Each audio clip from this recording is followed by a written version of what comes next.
Bonjour, je m'appelle Nicolas Kluger, je suis dermatologue, je suis français mais je suis expatrié depuis environ 15 ans en Finlande. Je me suis spécialisé dans les tatouages, c'était totalement par hasard, c'était la conjonction de différents événements. J'ai eu un patient tatoué pour la première fois quand j'étais interne à Tenon qui avait une complication sur tatouage, j'avais trouvé ça intéressant. Et puis aux mêmes époques, c'était le tatouage commençait vraiment à devenir très à la mode, c'était vers 2004-2005, donc ça commençait vraiment à monter. J'avais déjà un petit intérêt sans avoir jamais été tatoué sur le sujet, donc c'est vraiment la combinaison des choses. Et puis j'ai lu sur le sujet et puis le créneau était disponible parce que la dermatologue qui était entre guillemets spécialiste des tatouages à l'époque, Catherine Grognard, partait en semi-retraite. Elle, c'est plutôt la dermatologue tatouage des années 90, donc un peu vraiment old school. Donc j'ai pris le relais au moment où vraiment ça a commencé à bien monter, donc j'ai eu un grand coup de chance. Globalement, oui, un tatouage, c'est sans risque pour la peau dans l'absolu, parce que c'est une pratique vraiment ancestrale qui existe depuis vraiment, on peut dire, la nuit des temps, puisqu'on a des momies tatouées. Donc, s'il y avait des risques vraiment importants, cette pratique aurait disparu. En revanche, oui, il y a des complications possibles, des complications qui étaient létales au 19e siècle encore, avec des infections sévères ou des cas de syphilis. Maintenant, les complications sont quand même plus rare. Certes, on en voit parce que la proportion de personnes qui est tatouée est très importante, avec 20% quasiment de la population adulte qui a un tatouage. Forcément, on voit des choses. Donc, globalement, c'est sans risque, mais ça peut être accompagné de complications parfois. Alors un tatouage, ça cicatrise à peu près en 2 à 4 semaines. La cicatrisation normale, ce qui va se passer, c'est que très rapidement le tatouage est effectivement sensible, un petit peu douloureux après, mais l'inflammation se résout vraiment en quelques heures, voire vraiment 24 heures. Et ensuite, ce qui se passe, c'est que la peau va peler. La semaine suivante, avec le turnover épidermique, l'encre qui est superficielle va sortir. Mais il ne se passe rien d'autre, ça peut un peu démanger et c'est tout. Alors les signes immédiats qui montrent qu'il y a un problème, c'est de la douleur, de l'inflammation, alors bien sûr du pus, il n'y a aucune raison qu'il y ait du pus qui sort d'un tatouage, de la fièvre, des signes généraux autres comme des frissons, et puis aussi un tatouage qui ne cicatrise pas, c'est-à-dire qu'on va dire que vraiment 1 mois, c'est vraiment le grand maximum si le tatouage n'est pas normalisé, cicatrisé avec le dessin nickel. Un problème de cicatrisation doit amener à consulter. On peut faire une allergie à l'encre longtemps après, les délais sont variables, ça peut aller d'immédiatement, parfois, notamment chez les gens qui sont déjà sensibilisés, à des mois, des années, voire le tatouage peut réagir même 5-10 ans après. Il y a parfois des facteurs intercurrents, un nouveau tatouage, un détatouage, laser peut très déclencher une réaction sur tatouage. Dans l'ancien temps, on avait les vaccinations qui déclenchaient, quoi qu'avec le Covid et le vaccin de Covid, on a eu aussi des choses qui sont apparues sur les tatouages. Donc effectivement, on peut faire une réaction allergique à l'encre de tatouage même des années après.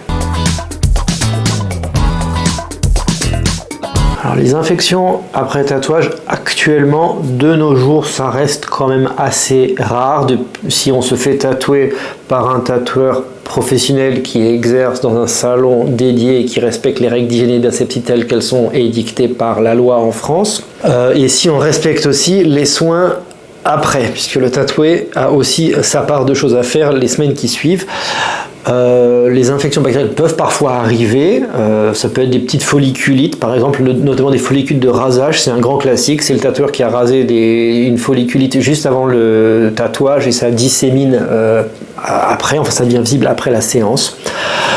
On peut avoir des vraies infections, ça reste quand même assez rare, encore une fois dans un cadre professionnel. Après, dans les infections un peu étranges, on peut avoir des éruptions de verrues ou de molluscum, voire des années après sur le tatouage, sans qu'on comprenne très bien pourquoi. C'est probablement une auto-inoculation ou une auto-dissémination lors du tatouage.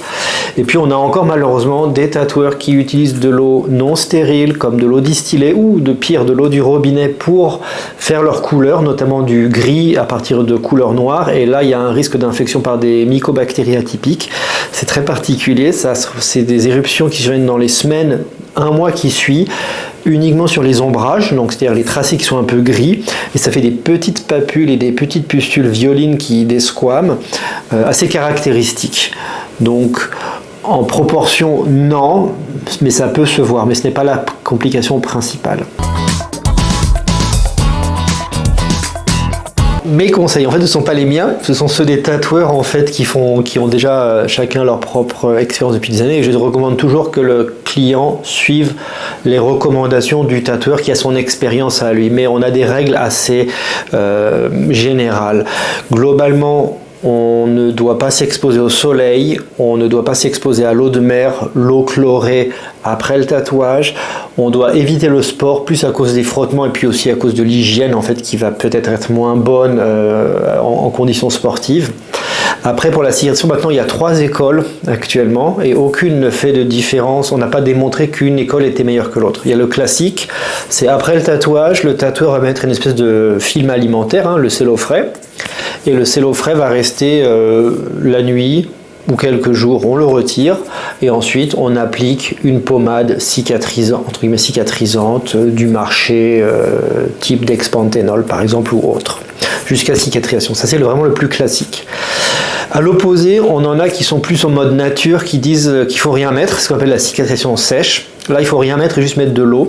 Moi, j'aime pas trop, mais certains tatoueurs aiment. Ce qui se passe, c'est que le tatoueur va se mettre à croûter, effectivement, et à être sec. Donc, c'est assez désagréable, je trouve, parce qu'effectivement, au contact du textile, en fait, on a un tatouage assez sec. Et troisième école, qui est un petit peu à la mode actuellement, c'est que les tatoueurs ont maintenant des pansements hydrocellulaires, un peu comme des tégadermes que l'on applique sur le tatouage directement après et ça reste pendant 3, 4, 5, j'ai poussé jusqu'à 7 jours moi-même et c'est génial parce qu'on ne fait rien, on n'a pas besoin de laver, on laisse, on peut avoir ses vêtements au travail, donc si on est avocat c'est génial et en fait on le retire vraiment dans les jours qui suivent et c'est extraordinaire parce que le tatouage est vraiment cicatrisé. Alors de façon générale, il n'existe pas de maladie chronique de peau qui soit une contre-indication stricte à se faire tatouer. Par contre, il y a certaines règles, on va dire de bon sens. Tout d'abord, on ne se fait pas tatouer quand la maladie est active, si on est en pleine poussée, parce que une grande partie des maladies ont ce qu'on appelle un phénomène de Koebner ou un apparenté, c'est-à-dire qu'en fait elles aiment les traumatismes et donc elles pourraient se localiser au tatouage lors de sa cicatrisation. Ça c'est typique du psoriasis ou du lichen par exemple. Donc attendre que la maladie soit stable, non évolutive, que la peau soit totalement saine ou que les zones bastions soient connues du patient. Et puis voilà. Deuxièmement, on évite évidemment de tatouer sur une plaque active elle-même, ça c'est assez logique. Il faut ensuite prendre en compte, éventuellement maintenant avec les traitements immunosuppresseurs et les nouvelles biothérapies, si celles-ci sont compatibles avec la cicatrisation ou le risque infectieux. Ça va vraiment dépendre des traitements. À un titre d'exemple, une corticothérapie orale à plus de 10 mg influe sur la cicatrisation et donc n'est pas recommandé de se faire tatouer sous corticothérapie orale. Et puis, toujours en cas de doute, demander avis et discuter avec son dermatologue du moment où on peut se faire tatouer. Les seuls problèmes de peau, entre guillemets, qui sont réellement des contre-indications, ce sont en fait les cicatrices de cancer cutané. Si on a été opéré d'un mélanome ou d'un cancer de peau, il ne faut pas tatouer sur la cicatrice. Et pour les gens qui ont eu un mélanome, ou un cancer de peau en général, il faut d'abord faire un examen dermatologique complet, cartographier les grains de beauté et discuter quelle est la zone la plus adaptée pour le tatouage pour éviter de choisir une zone qui serait remplie de grains de beauté et qui donc pose problème pour la surveillance des grains de beauté dans le futur. Alors, le détatouage laser que je ne pratique pas marche bien. Cependant, le problème est que cela dépend du tatouage. Les tatouages amateurs, un peu superficiels, où le pigment n'est pas compact, partent extrêmement facilement et rapidement. En revanche, un vrai tatouage professionnel multicolore, lui, ça va probablement prendre beaucoup plus de temps. Sachant qu'une séance, c'est toutes les deux mois à peu près. Un vrai grand tatouage peut prendre 1 an ou plus, sans garantie complète d'avoir une disparition totale du tatouage. Il peut parfois y avoir des risques également que l'on ait un tatouage un peu en négatif. Donc on devine qu'il y avait un tatouage en dessous.